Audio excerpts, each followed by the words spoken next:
मेरा शोहर रोजाना मस्जिद में जाकर मुफ्त की इफ्तारी करता, जबकि मैं घर में भूखी बैठी रहती। मेरा शोहर महीने का 40,000 कमाता, मगर वो इतना कंजूस था कि इफ्तारी के वक्त भी घर कुछ ना लाता। उसे तो मेरी फिक्र ही ना होती। एक रोज शोहर के कपड़े धोने लगी तो उसकी कमीज में से 500 का नोट निकल आया। मैं बड़ी खुश हुई। तभी मैं वो 500 का नोट उठाकर बाजार से कुछ खाने को लेने चली गई, मगर दुकानदार ने जो ही वो 500 का नोट देखा तो मुझे वापस कर दिया और मुझे मुफ्त में बहुत सारा सामान देकर बोला कि बीबी जी, आप ये मुफ्त ले जाएं। मैं बड़ी हैरान हुई और वो 500 का नोट लेकर घर वापस आ गई। अफ्तारी करते ही मुझे नींद आ गई और जब मेरी आंख खुली तो मेरे पैरों तले से जमीन निकल गई, क्योंकि मैंने तो अपना सब कुछ। मैं जब दुल्हन बनी तो मेरे दिल में बहुत से अरमान थे। हर लड़की की तरह मुझे भी इस रिश्ते से बहुत तवक्कात थी, लेकिन मैं नहीं जानती थी कि ये शादी मेरे लिए एक रोग बन जाएगी। शादी हर किसी के लिए खुशियों का बाइस नहीं बनती। कभी कभी ये आपकी पूरी जिंदगी को बर्बाद करने की वजह भी होती है। मेरे साथ भी कुछ ऐसा हुआ जिस पर यकीन करना बहुत मुश्किल है। शादी की पहली रात ही मुझे अंदाजा हो गया कि मेरा शोहर एक निहायत ही कंजूस इंसान है। उसने मुझे तो मुंह दिखाई में भी कुछ नहीं दिया था और कमरे में आते ही पैसों के हिसाब किताब और शादी में हुए खर्चे गिनने में लग गया। जैसे जैसे दिन गुजरने लगे मुझे अंदाजा होने लगा कि वो बहुत ज्यादा कंजूस होने के साथ साथ मुझसे नाखुश भी था। मैं एक गरीब घराने से ताल्लुक रखती थी और मेरे घर वाले मेरे शोहर को शादी में वो सब कुछ नहीं दे सके थे जिसकी उसे हमसे तवक्का थी। वो हर बात पर यही जताता रहता कि मैं खाली हाथ उठकर इस घर में आ गई हूँ। मैं बिना किसी जुर्म के उसके आगे चोर सी बन जाती थी। मेरे शोहर के घर वाले खुद मेरे लिए रिश्ता लेकर आए थे, ये जानते हुए भी कि हम बहुत तंग दस्त हैं। लेकिन शायद मेरे शोहर इस बात से अनजान थे और इसी वजह से शादी की पहली रात से ही मेरे रिश्ते में एक तलखी आ गई थी। मेरे शोहर को शादी में गाड़ी ना मिलने पर बहुत गुस्सा था, जो वक्तन फवक्तन अपने लफ्जों के तीरों के जरिए मुझ पर निकालते रहते। शादी के अगले दिन ही मुझे ससुराल में अपनी औकात का अंदाजा हो गया था। अगले ही दिन मेरे आगे कपड़ों का ढेर लगा दिया गया था। शादी से पहले शायद मैले कपड़े जमा किए जा रहे थे और वो इस कदर ज्यादा थे कि मैंने सुबह जो मशीन लगाई तो वो रात के वक्त जाकर खत्म हुए। सारे दिन की भूखी प्यासी कपड़े धो धोकर जब बावर्ची खाने में गई तो वहाँ बच्चा कुच्चा खाना ही पड़ा हुआ था। मेरी छोटी नंद ने मुझे आवाज देकर कहा, भाभी, खाना खा के बर्तन भी साफ कर लेना। बावर्ची खाने में तो बर्तनों का भी ढेर लगा हुआ था। रात 12 बजे जब मैं थक हार कर कमरे में पहुंची तो मेरे शोहर का वही रूखा सा रवैया था। वो ये कहकर सोने के लिए लेट गए, अरे मनहूस कहीं की, तू तो जहेज में एक एसी तक भी ना ले आई। इतनी शदीद गर्मी है, मुझे नींद ही नहीं आ रही। उनकी ये बात सुनकर तो मैं हैरान ही रह गई थी कि वो कौन सा बचपन से एसी में सोते आए थे, लेकिन ये कहने की मुझ में हिम्मत नहीं हुई। ना चाहते हुए भी मैं रो पड़ी थी। मेरे माँ बाप ने बहुत मुश्किल से लोगों से उधार लेकर मेरा जहेज इकट्ठा करके मुझे दिया था। हमारे तो घर का पंखा तक खराब था और मेरा शोहर एसी की बातें कर रहा था। हम 4 बहनें थी, एक भाई था। मेरी बड़ी बहन की शादी भी अब्बा ने बहुत मुश्किल से की थी और वो भी अपने ससुराल में एक मुश्किल जिंदगी गुजार रही थी। लेकिन मेरी बहन का शोहर बहुत अच्छा इंसान था। मेरा तो शोहर ही मेरे साथ ठीक नहीं था। मैं किसके आसरे पर जिंदगी गुजारती। मैं हर रात अपने टूटे ख्वाबों की किरचियां समेटते हुए गुजारती। मुझे बस इज्जत चाहिए थी, लेकिन मैं यहाँ सिर्फ एक नौकरानी थी जिसकी गरीबी का फायदा उठाने के लिए उसे अपने बेटे के गले में जबरदस्ती बांध दिया गया था। मेरी नंद और मेरा देवर मेरी बेबसी पर खूब हंसते और मेरा मजाक उड़ाते थे। मुझे हर किस्म की खुशबू से एलर्जी थी। किसी भी किस्म की तेज खुशबू से मेरे सर में शदीद दर्द होता और सांस लेने में तकलीफ होती, क्योंकि मुझे सांस की बीमारी थी। मेरी नंद और देवर जानबूझकर बहुत ज्यादा खुशबू का इस्तेमाल करते। जब भी मैं अपनी सास से इस बारे में बात करने की कोशिश करती तो वो हमेशा मुझे झिड़क कर ही कहती, हाय, तेरे माँ बाप ने अपनी बीमार बेटी को हमारे गले में डाल दिया है। मेरा शोहर हर वक्त फोन में मसरूफ रहता। मैं जैसे ही कमरे में जाती वो अपना फोन लेकर कमरे से बाहर निकल जाता और मैं जब भी उसे रोकने की कोशिश करती तो उसका एक ही ताना होता, अरे कमरे में गर्मी बहुत है, जहेज में एक एसी तक नहीं लाई। जबकि मेरी गैर मौजूदगी में वो सारा सारा दिन इसी गर्म कमरे में गुजार देता था। मैं छोटी छोटी खुशियों के लिए तरस कर रह गई थी। शदीद बीमारी के बावजूद भी सारे घर का काम करती रहती। मैं जब भी अपने घर जाने का कहती तो मेरा शोहर कहता, अपने भाई को बुला लो और चली जाओ। मजबूरन मुझे अपने भाई को बुलाना पड़ता। मेरा भाई एक खूबसूरत और सुलझा हुआ लड़का था। वो ही तो अब्बा के साथ मिलकर हमारा घर चला रहा था और मेरी शादी के बाद तो उसकी बहुत अच्छी नौकरी भी लग गई थी। इस दफा मेरा भाई जब मुझे लेने आया तो मेरी सास का रवैया उसके साथ बहुत ही अच्छा था। मैं हैरान थी कि पहली दफा मेरे मेके में से किसी को इज्जत दी जा रही थी। और फिर मेरी हैरत की इंतहा नहीं रही जब मेरी छोटी नंद मेरे भाई के लिए लाल रंग का शरबत बनाकर लाई। मेरी हैरत को भांपते हुए मेरी सास ने फौरन कहा, अरे आज बहुत गर्मी है ना, मैंने ही सोनिया को कहा था कि वो शरबत बनाकर लाए। भाई की शरबत पीते ही मैं मेके के लिए निकल पड़ी। मेरा इरादा था कि मैं घर जाते ही अपने माँ बाप से बात करूंगी और उन्हें अपने ससुराल वालों के बारे में बताऊंगी। लेकिन वहां जाकर मुझे पता चला कि मेरी छोटी बहन का रिश्ता हो गया है। माँ बाप बहुत खुश थे। ऐसे में मैंने उनको परेशान करना मुनासिब नहीं समझा, इसलिए मैंने अपने होठ सी लिए। जब मैं घर वापस गई तो मैंने सास को अपनी बहन के रिश्ते का बताया। ये सुनकर मेरी सास बोली, तुझे बस अपनी ही बहन की फिक्र है, कभी अपनी नंद सोनिया के बारे में भी सोचा है? उसकी भी शादी की उम्र हो गई है। तुम्हारा भाई खैर से अब अच्छा कमाता है। अपने घर वालों से कहो कि आकर सोनिया का रिश्ता मांग ले। ये सुनकर तो मैं दंग ही रह गई थी। मेरा भाई तो पहले से ही मंगनीशुदा था। मैंने जैसे ही अपनी सास को बताया तो वो मुझे झूठा कहने लगी। मैंने उन्हें बताया, मेरे भाई की बचपन में ही खाला की बेटी के साथ मंगनी हो गई थी, जिस पर उन्होंने अजीब ही बात कह दी, अरे तुम लोग मंगनी तो तोड़ दो, इसमें कौन सी बात है? सोनिया की शादी तो तुम्हारे भाई से ही होगी, वरना मैं तुम्हें जीने नहीं दूंगी। मैंने जब अपने भाई से बात की तो उसने साफ मना कर दिया, क्योंकि वो अपनी मंगेतर से बहुत मोहब्बत करता था और यूं मेरे लिए एक नया मैदान जंग बन गया। अब तक मेरी गरीबी गुनाह थी, अब तो मेरे भाई का इनकार भी मेरा जुर्म बन गया था। जिंदगी बहुत ही बोझ बन गई थी। न ढंग का खाना मिलता था और ना ही आराम। उन्हीं दिनों माह रमजान का महीना शुरू हो चुका था। मेरा शोहर अफ्तारी मस्जिद में करके घर आता। देवर और नन भी अफ्तारी के वक्त कहीं चले जाते और सास बिना बताए मोहल्ले में किसी के घर जाकर अफ्तारी कर आती। अफ्तारी के वक्त मैं घर में अकेली होती। मेरे पास अपने लिए 1 रुपया तक ना होता और घर में भी खाने को कुछ ना होता। लेकिन एक दिन मेरी किस्मत जाग गई। जैसे ही मैंने सारे घर के कपड़े धोने के लिए जमा किए तो मेरे शोहर के कपड़ों में से अचानक ही 500 का नोट निकल आया। मेरी खुशी की इंतहा ना रही। सोचा कि आज मैं भी मजे की अफ्तारी करूंगी। मैं यही सोच रही थी कि अचानक उस नोट से आने वाली तेज खुशबू की वजह से मेरे सर में शदीद दर्द होना शुरू हो गया। मुझे सांस लेने में दुश्वारी होने लगी तो कपड़े धोने का काम भी बहुत मुश्किल हो चुका था। अब मुझसे कोई काम नहीं हो सकता था, इसलिए मैंने सोचा कि पहले मैं अपनी दवाई खा लूं। मेरे पास ये दवा मौजूद होती थी। जैसे ही मैंने कमरे में आकर देखा तो मैं ये देखकर हैरान रह गई कि मेरी तो दवा खत्म हो चुकी थी। मेरी हालत शदीद खराब होने लगी थी। उस वक्त घर में मेरे अलावा कोई भी नहीं था। मेरी नंद और देवर दोनों ही सुबह से गायब थे और उनके जाने के बाद मेरी सास भी मोहल्ले में किसी के घर गई हुई थी।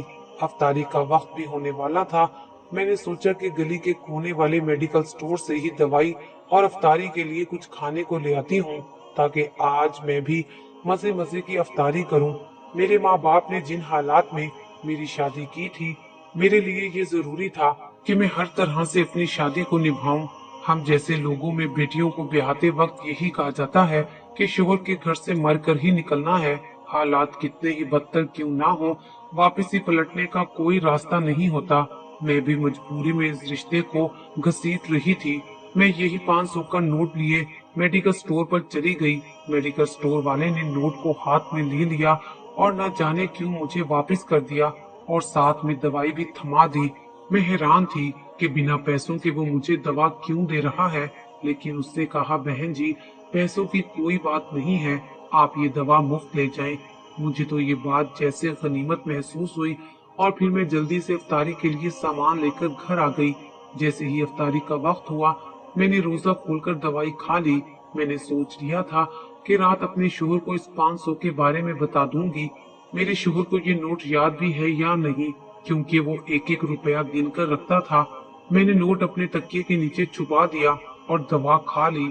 लेकिन दवा खाते ही मुझे सुकून सा महसूस होने लगा और ऐसी नींद आने लगी कि मैं कुछ देर लेटने का सोचकर सो गई। तो जब मेरी आंख खुली तो मेरे तो पैरों तले से जमीन निकल गई।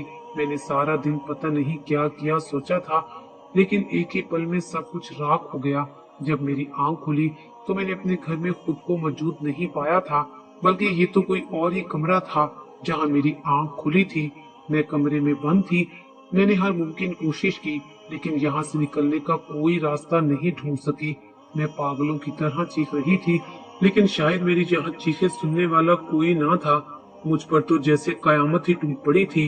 वक्त आहिस्ता आहिस्ता गुजरता जा रहा था और दिन से रात और रात से दिन हो गया। मैं इस कमरे में तन्हा और बेबस पड़ी थी। रो रो कर मेरा बुरा हाल हो चुका था।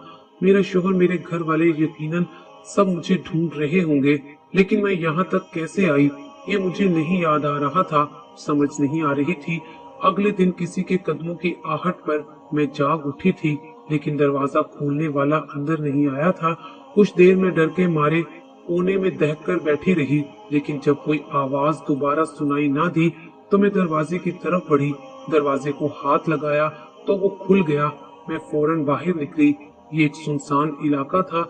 मुझे एक जेरे तामीर इमारत के कमरे में बंद किया गया था, लेकिन किसने और क्यों, ये मेरे लिए एक मुअम्मा था। मैं बहुत मुश्किल से वापस अपने घर तक पहुंची। पैदल चलकर मेरी हालत बिगड़ चुकी थी। जैसे ही मैं अपने घर पहुंची, मेरी सास ने मुझे देखते ही मारना शुरू कर दिया। मुझ पर ऐसे ऐसे इल्जामात लगाए जिन्हें सुनने की मुझ में हिम्मत ही नहीं हो रही थी। मेरी नंद और मेरा देवर मुझे नफरत से देखते हुए अपने कमरों में चले गए थे। मेरा शोहर मुझे नजर न आया। जब मेरी सास ने अपना सारा गुस्सा निकाल लिया तो मुझे सहन में ही छोड़कर अपने कमरे में चली गई। मैं बहुत मुश्किल से उठकर अपने कमरे में गई, लेकिन कमरे के दरवाजे पर पहुंचकर मेरी सांसें रुक गई। मेरे ही कमरे में मेरी जगह मेरे शोहर के साथ कोई और औरत मौजूद थी। मुझे देखकर मेरा शोहर उठकर आया और धक्का देते हुए कहने लगा, ये कमरा आज से मेरी दूसरी बीवी का है और तू जिसके साथ भाग गई थी वापस उसी के पास चली जा। मैं अपने शोहर के पैरों में गिर गई। मैंने उसे अपनी बेगुनाही का यकीन दिलाने की हर मुमकिन कोशिश की, लेकिन वो तो जैसे पत्थर की मूरत बन गया था। मुझे सहन में वापस फेंकते हुए उसने अपने कमरे का दरवाजा अंदर से बंद कर दिया था। मेरे दिल में जैसे अंगारे जल उठे थे। मेरे शोहर ने मेरी गैर मौजूदगी में मुझे तलाश करने की बजाय दूसरी शादी कर ली थी और मेरी सास ने मेरी बदकिरदारी के किस्से घर घर सुना डाले थे। मैं तो जैसे जीते जी मर गई थी। बहुत देर तक रोने धोने के बाद जब मेरा दिमाग कुछ काम करने लगा तो मैंने सोचा कि फिलहाल नंद के कमरे में पनाह ले लूं। लेकिन उसके दरवाजे पर पहुंचकर जो कुछ मैंने सुना उसके बाद मुझे कड़ी से कड़ी जोड़ने में ज्यादा वक्त नहीं लगा। मैं जान गई थी कि मेरे साथ क्या हुआ है, लेकिन मुझे खुद को बेगुनाह साबित करना था, क्योंकि हमारे मुआशरे में घर के एक फर्द की गलती की सजा सारे घर वालों को बराबर से मिलती है। आखिर अगर कोई एक बेटी घर से भाग जाए तो बाकी बेटियां घर बैठी बैठी बूढ़ी हो जाती हैं। मेरा कोई कसूर नहीं था, लेकिन मैं जानती थी कि इसकी सजा सिर्फ मुझे ही नहीं मिलेगी, बल्कि मेरी छोटी बहनें भी मेरे माँ बाप की दहलीज पर ही बैठी रह जाएंगी। मैंने ठान लिया था कि मैं इनको सजा दिए बगैर चैन से नहीं बैठूंगी। सब अपने कमरों में बंद हो चुके थे। मेरे लिए कोई जगह नहीं थी। मैंने बावर्ची खाने में बैठकर ही रात गुजार दी। सुबह सहरी के वक्त भी कोई ना उठा। मैंने उठकर पानी और खजूर से रोजा रखा और फिर नमाज पढ़ने के बाद घर के कामों में लग गई, जैसे कि कुछ हुआ ही ना हो। मेरा शोहर अपनी नई नवेली दुल्हन के नखरे उठाने में मसरूफ था, जो कि शायद कोई अमीर औरत थी। मुझे अब बस खुद को बेगुनाह साबित करना था। अब मुझे किसी रिश्ते से कोई उम्मीद बाकी ना रही थी। मैं मेडिकल स्टोर वाले के पास पहुंच गई। मैंने उसको जब सारी बात सच सच बताने को कहा तो उसने मुझे सब कुछ बता दिया। वो बेचारा बेकसूर था। उसने मुझे बताया कि देखिए बहन जी, मुझे तो ये बताया गया था कि आप ज़हनी मरीजा हैं, जो खुद ही नोटों पर खुशबू लगाती हैं और फिर दवा लेने के लिए निकल पड़ती हैं, और मुझे आपको ज़हनी सुकून की दवा देने के लिए कहा गया था, इसलिए मैंने आपको नींद की दवाई दे दी थी। बेचारे मेडिकल स्टोर वाले ने हमदर्दी में आकर मुझे नींद की दवाई दे दी थी, जिसके पैसे भी उसे बाद में भर दिए गए थे। मैंने जब उसे सारी हकीकत बताकर खुदा का वास्ता दिया तो वो मेरे हक में गवाही देने के लिए तैयार हो गया। मैं घर लौटी तो मेरे सर पर जैसे एक धमाका और हो गया। मेरे शोहर का एक्सीडेंट हो गया था, जिसमें उसकी दोनों टांगे जाया हो गई थी। घर में सिर्फ मेरी नन मौजूद थी, जिसने बताया कि सब लोग अस्पताल गए हैं। मेरे शोहर की दूसरी बीवी जहेज में गाड़ी लेकर आई थी और वो दोनों घूमने के लिए जा रहे थे कि एक ट्रक के साथ उनकी गाड़ी जा लगी और उसकी दूसरी बीवी का मौके पर ही इंतकाल हो गया, जबकि मेरे शोहर की दोनों टांगे जाया हो गई। ये सुनकर तो मेरी जान ही निकल गई। मैं भी हॉस्पिटल की तरफ दौड़ पड़ी। मैं भूल चुकी थी कि मेरे साथ क्या कुछ किया गया है। मुझे सिर्फ इतना पता था कि मेरा शोहर इस वक्त मुश्किल में है। मैं जैसे ही अस्पताल पहुंची तो मेरा शोहर मेरे हाथ पकड़कर रोने लगा। मैं जानती थी कि उसका दुख बहुत बड़ा है, लेकिन वो रोते हुए मुझसे माफिया मांगने लगा। मेरे घर वालों को जब खबर मिली तो वो लोग भी चले आए। उन्हें मेरी गुमशुदगी के बारे में कुछ नहीं पता था। मेरे शोहर ने जानबूझकर उन्हें बेखबर रखा था। मेरे शोहर ने सबके सामने ये इतराफ किया कि उसने मेरी नन से कहा कि एक नोट पर खुशबू का ढेर लगवाया था। वो जानता था कि मुझे खुशबू से एलर्जी है, इसलिए उसने जानबूझकर ये फैसला किया कि वो मेरी इस कमजोरी का फायदा उठाकर मुझसे जान छुड़वाकर किसी अमीर लड़की के साथ शादी करेगा। और उसके लिए उसे एक अमीर लड़की भी मिल गई थी, जो कि उम्र में भी उससे काफी बड़ी थी और पहले से तलाक याफ्ता भी थी। लेकिन मुझे रास्ते से हटाना इतना आसान नहीं था, क्योंकि मेरी सास को मेरी सूरत में नौकरानी मिली हुई थी और वो अपने बेटे की दूसरी शादी नहीं करना चाहती थी। इसलिए एक दिन जब मैं कपड़े धोने लगी, इस तरह वो नोट मेरे हाथ में आया, जिसकी खुशबू से मेरे सर में दर्द शुरू हो गया। मेडिकल स्टोर वाले को मेरे शोहर ने पहले ही बता दिया था कि मेरी बीवी दिमागी मरीजा है और वो खुद ही नोटों पर खुशबू लगाकर सामान लेने निकल पड़ती है। अगर वो तुम्हारे पास आए तो तुम उसे नींद की दवा दे देना, ताकि उसको सुकून आ जाए, और उससे पैसे ना लेना, पैसे मैं दूंगा। इसलिए मेडिकल स्टोर वाले ने वो नोट हाथ में लेते ही खुशबू महसूस की। उसने मुझे नींद की दवाई दे दी और जैसे ही मैं घर आई तो थोड़ी देर में मुझे नींद आ गई और मेरे शोहर ने मुझे उठाकर एक और जगह ले जाकर वहां बंद कर दिया और खुद ही 2 दिन तक वहां बंद रखा। 2 दिन के बाद उसने किसी आदमी के जरिए मुझे वहां से रिहा करवा दिया, लेकिन तब तक मुझ पर बदकिरदारी का धब्बा लग चुका था। मेरी सास एक बदकिरदार बहू को कबूल नहीं कर सकती थी और मेरे शोहर का मंसूबा कामयाब हो गया था, लेकिन मेरी नंद ये सब जानती थी। लिहाजा जब मैं रात को सोने के लिए उसके कमरे के बाहर पहुंची तो मैंने उसे किसी से कहते सुना कि उसके भाई ने ये सब कुछ जानबूझकर किया है, ताकि वो एक अमीर औरत से शादी करके अपना मुस्तकबिल संवार सके। लेकिन उसका मुस्तकबिल संवारने की बजाय खत्म हो चुका था। कुदरत ने उसके लिए यही लिखा था, वो इससे ज्यादा किसी सूरत हासिल नहीं कर सकता था। मेरी शोहर की दोनों टांगे जाया हो गईं, तो उसे एहसास हुआ कि वो अपनी औकात से ज्यादा उड़ान भरने की कोशिश कर रहा था और अपने नसीब से ज्यादा पाने की जुस्तजू कर रहा था, लेकिन वो सब उसके नसीब में नहीं था। जब उसने मुझसे माफी मांगी तो मैंने उसे खुले दिल से माफ कर दिया। मेरी सास भी सारा सच जान चुकी थी, वो भी मुझसे माफिया मांग रही थी। मेरे रब ने खुद ही मुजरिमों को सजा दे दी थी। अब मेरे पास उन्हें देने के लिए सिर्फ माफी थी। अब खुशियां मेरी मुंतजिर थी, क्योंकि मेरा शोहर अपाहिज जरूर हुआ था, लेकिन मेरी नजर में अब वो एक मुकम्मल इंसान बन चुका था। अब मेरे शोहर ने जॉब छोड़कर गली में एक करियाने की दुकान बना ली है और हम हंसे खुशी रह रहे हैं।